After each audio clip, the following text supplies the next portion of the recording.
did, great, we'll put in permanent ones, we can go try somewhere else with the temporary ones. And if it didn't, okay, well, what else could we try? If it's a temporary speed bump for a few months to see if that slows people down. There's lots of things we could try, and I think trying them is going to get us to people feeling safe a lot faster than asking an engineer, just like the one who decided where the stop signs were 20 years ago. Great. Comments, questions? I feel that if the residents want the stop sign, we should at least try it. Okay. Just quick, according to the information that's here from Pappy Dawson Engineers, they said that they'll prepare a traffic analysis summarizing inventory recommendations from volume data to be gathered from already existing sources. And they put in here, no traffic data collection will be performed with this scope and fee. So they're claiming they're not going to sit there, count cars or anything like that. Right. So, and I've said this before, if stop signs aren't working, let's use a speed bump. They have the temporary speed bumps, you screw them into the ground. If that doesn't slow them down, you know, then we look at something else. But they'll get their attention real quick when they go flying over the speed limit, speed bump, and their underside of their car falls off. But that's what I'm for. I mean, Well, if you remember, we did the low water crossing over Oh, I on the did. expansion of Country Lane. Oh, I know. Specifically for that. I tell you, people slow down there. yes, they do. And people can be mad at me all they want, but if the stop signs aren't working, which I see it all the time, and it's everybody. It's contractors, it's our citizens, it's our employees. Everybody's doing it. So if the stop sign's not working, put in a speed bump. Okay. And they have the temporary ones because they use it on base. They have 4 huge bolts, they screw it into the ground, leave it up there for a few months. We just need direction. You tell us what y'all want, and I'm thinking, what I'm hearing, sidebar comment, I can tell you HEB's got some real doozy of some speed humps in their parking lots. I felt them with my truck before, forgetting that they were there. So, you know, but just need you tell me and we'll start that process. I think what I'm hearing, I think we've been talking about this for a long time, and we haven't done anything because we haven't found the right thing to do, and I think that we call that analysis paralysis. We don't want to do anything permanent that is going to detract from the way of the quality of life, but I think that we need to, yeah, I think that we need to, I think what we would ask is for staff to, and I'll ask for council to tell me if I'm on the right track, but I think that what we're asking is for staff to come back with some different options for things that can be done based on your experience with their effectiveness and guidance on how we would implement that. Good advice on policies for request, because it's got to go, we would have to have a policy, somebody wants to request it, what does it have to go through, because there is a cost associated with it, just helping us develop a policy where we can make those decisions. Yes, sir. Does that, you think that's doable? Okay. Yes, sir. Did I get that right? Yeah. Okay. Is that what you're asking for? I'm asking for a stop sign. Yeah. We'll get that action going, sir. 2 stop signs. Yeah, we just have to have the policy. I think that we, However you get I'd to it. rather see something sooner than a document that might take a few months. I think it is just looking for recommendations on, because I've heard one speed bump, one stop sign. Either way, we have to have an intake, an output policy that has to go into an ordinance. And so that's what I'm saying. I think that we can bring that back. We've got these 2 intersections identified, Fiorella and Madrid, and the other one at Athens and Berlin, and the one I submitted months ago, Florence And Geneva. and Geneva. Yeah. I'd like to see a recommendation from the staff, including the police chief and city administrator. What can we do? What's something we can do to try to improve the situation without spending $18,000 on another study? Yep. Is this just two intersections, Fiorella and Madrid and Florence and Geneva? Or was there a third? Athens and Athens Berlin. and Berlin, Is in- Okay, so Fiorella and Madrid, and Geneva and Florence. So you started out saying 2, but now there's 3. Because He I said- had one from months ago that Okay. you've ignored. And Okay. this- and- Ignored is the wrong chief- word. The chief didn't ignore it. Ignored is the wrong No, word. no. It was before your time. So I understand So why I've you got didn't those mention 3. I mean, And there I may think be that if you others, just, but those. if you come back, the immediate. look, this is on the agenda tonight. I'm just going to suggest something and see if this flies.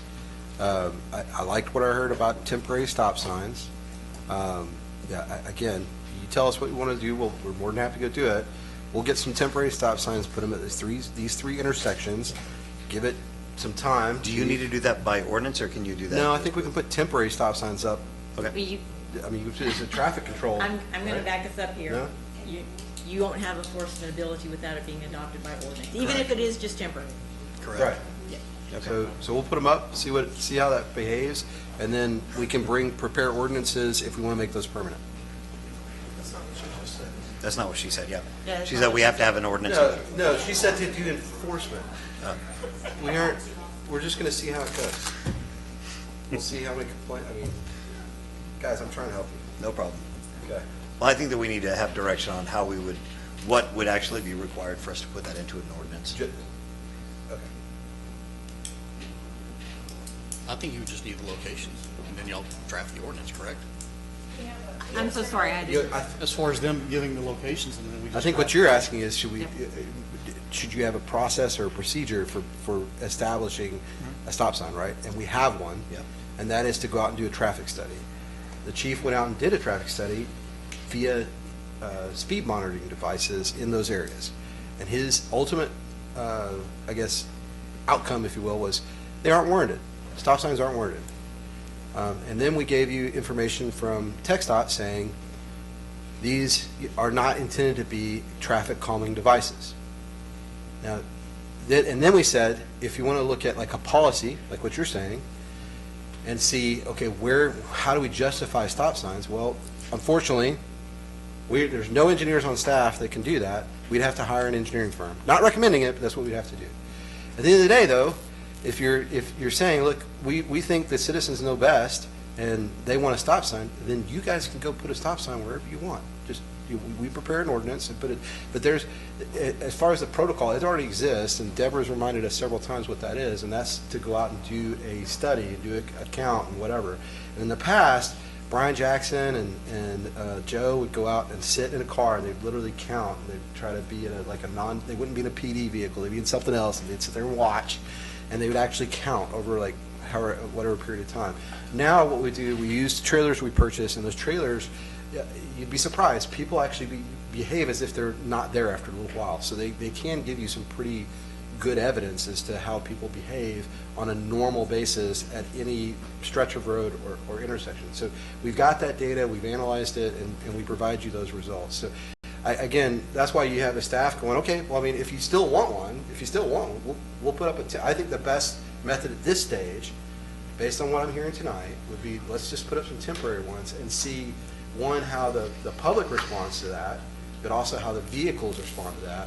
And then we'll talk about whether we think all 3 of those should be made permanent, or, I mean, y'all can give us that feedback. Does that work? And with regards to the monitoring machines, I was gonna bring that up. I was going to say, turn off the lights so they don't know that they're being monitored. You know, some of those studies will show you, like Mr. Dixon pointed out, they get normalized with it. All of them will say, well, they're just going to speed when you pull it off there. Well, there is some long-lasting effects to that person. I've seen really very little data, and we've looked at a lot of them on all of these side streets, that people are speeding way over the speed limit. You know, you may see 2, 3, 4, 5%. I think Lower Lacoste is probably one of the more areas that we need to start working on traffic. We have done that, selective enforcement down there, but all these side streets, you're looking at like 2%, 3% above the speed limit. It's just people that are not, I'd say, been trained in the way vehicles go and the speed they look. A smaller vehicle may look like it's going faster than a bigger vehicle, and vice versa. They're just not speeding. Well, if you have a car that does it every single day in front of your house, I mean, it's gonna bother you after a while, but Right. the fact of the matter is, if you lower the speed limit or put in a stop sign, you're probably still gonna have that, I mean, that individual probably isn't gonna change their habits unless you're able to do enforcement, and that's where, you know, we try to catch them when we can. But, so, is that enough on that subject? Okay. Thank you all very much. Great, thank you. Thank you, Chief.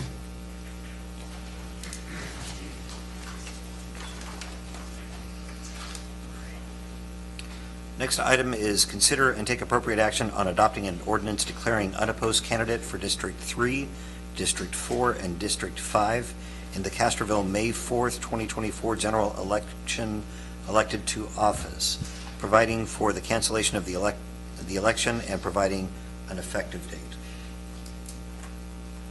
This So, is please. a nice annual, but y'all, when you're elected by ordinance on this, we will still have a swearing-in ceremony in May, just as if you had an election.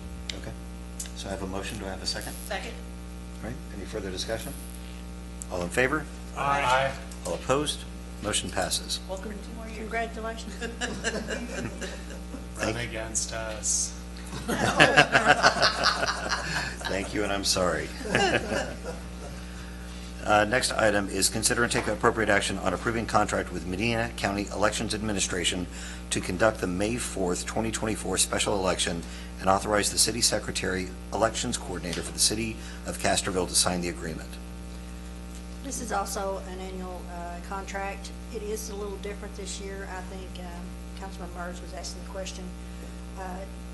In the past, we are partners with the school because we have an election at the same time.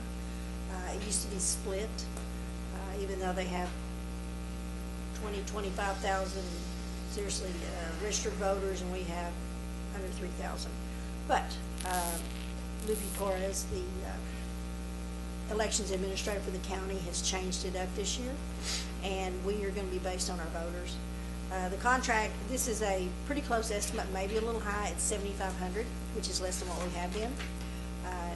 Right now, and it also shows on there the early voting. There'll also be a voting date for Saturday on there, so that if someone can't come in during the week, so there's an extra voting day. But they do a very good job. Of course, it also states in there, in our budget, we do have $10,000 budgeted. And within that $7,500, it should also have the clerks and judge.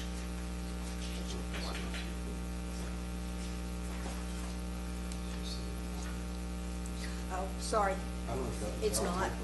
It's theirs. And I So didn't catch it. they have the city of Hondo on the estimation, and that should say Sorry. city of Castroville. It's just a typo. So 7,500 is correct, but Yes. that's for Castroville. Yes. And at the bottom, and it has City of Castroville. If for some reason, which we will not be canceling this election, I'm sure, because this is for the special election, the cost on this. It would have been for one or both. It does show that they have changed it up a little bit. There is an administrative fee of 10% if for some reason we had went through with the contract and canceled it after the fact. I don't think we'll ever have that problem because I make a point not to do that, because I don't want us to cost us any more than it should. Thank you. Do I have a motion to approve the contract with Medina County Elections Administration to conduct the May 4th, 2024 special election and authorize the city secretary, election coordinator for the city of Castroville to sign the agreement? So moved. Second. Great. I have a motion and a second. Further discussion? All in favor? Aye. All opposed? Motion passes. Thank you. Thank you. Next item is staff reports. This we have Scott. I'll just ask if you have any questions on the reports. Yes. I can try to speak to them. Do you want to put a plug out there with what we discussed regarding getting somebody to help out with the airport manager? Maybe do Sure, like an sure. advertisement Yeah, type so, thing? you know, we've got a unique opportunity for an airport manager at our Castroville Public Airport. We don't have the position advertised as such, in part because we know we aren't going to be able to compete on the annual salary, but what we're looking for is someone who's enthusiastic, has an aviation background. The best candidate would probably be someone who's, a fully retired military vet, doesn't have to be, a Air Force vet. Our last manager was an Army vet, but we're looking for somebody who wants to come out and be our airport manager. And again, I think a vet would fill that role very well. We've kind of let the board know that, and they have that community it's both big and small, right? There's a lot of people in it, but it's a small, tight-knit community, so we're hoping the word gets out through them. And then the other one I had is, when I was looking at the spending of the different departments' spending, I saw that the library was already at 50% of their expenses for printing, and I found out Darren Ham doesn't have his own printer, so he's been going over to the library to do all this printing. So why doesn't Darren have a printer? As much stuff as he does. Well, we could pay for a separate lease, but it's more, well, there's two reasons. One, it's more economical really for him to use that printer, and it is causing their budget. We just need to. Are we going to move money over? Yeah, we should. Okay. We should. In fact, that should already be happening. So if that's why that's up, I'm glad you Okay. brought that up. Thank you very much. Yeah, but it'd be better to do it. The other thing is I'm purposely, I want that to be, the library to be his headquarters in some respects, because again, my vision for the library is that anything and everything that has to do with the city of Cashville, information-wise, customer service-wise, et cetera, I want our library staff to be well-versed in all of that, and whether that's marketing, upcoming events, or calendar items, or that kind of thing, or simply answering questions for our citizens. I think the more we can drive people to the public library as a resource, the more valuable the library becomes to the community. So do we that's need kind of to on purpose. Look at the type of printer they have and maybe improve it to another I haven't level? heard that it doesn't, I think it's meeting the needs we have, but Okay. we do need to make sure that his costs are allocated to that department. Okay, So thank you. I'm going to follow on that, yeah. Thank you. Okay, that's all I have. Any other questions about the staff reports? On the tourism report, the last page in the package, I'd like to recommend that Mr. Ham contact Daryl Fisher and add the honor flights on Veterans Day as an activity on that report that he tracks, please. Okay. I think we've got it on there, don't we? I don't see it. Veterans Day should be on there, but I don't know if we have the Dream Flights activity. I'll have to Okay, double check. yeah, we just need to make sure that we capture that. All right, great. I don't even see Anything anything else? about Veterans No, nothing. I think I'm looking at, oh, okay. All right, anything else, Councilman Dyer? Day. That's it, thank you. Councilman Mercy? I actually had questions for the chief about the radar trailer statistics on Village Path. Yes, sir. It says that it started on February 3rd and ended on February 14th. No, Mr. Dixon, he brought that to my attention. That's a typo of input I of the thought I data. clarified that, but if I didn't, Well, I guess just, so the 2,500 car trips a day, but like that's a real number then. Yes, sir. You look at some of the stuff that everybody, how do you get there? I'm not as diligent as my wife, but Waze, she's a firm believer. I use it when I travel as well, and so it's given those cut-through paths and everything else the quickest route. Yeah, we have, I mean, the good news, if there is one, there's 45,000 people at the corner of 471 and 90. So for Village Path to have 2,500 is a relatively low percentage of that. And I watched, so there was a wreck in front of Bill Miller's the other day, and the traffic backed up 471, and I watched as one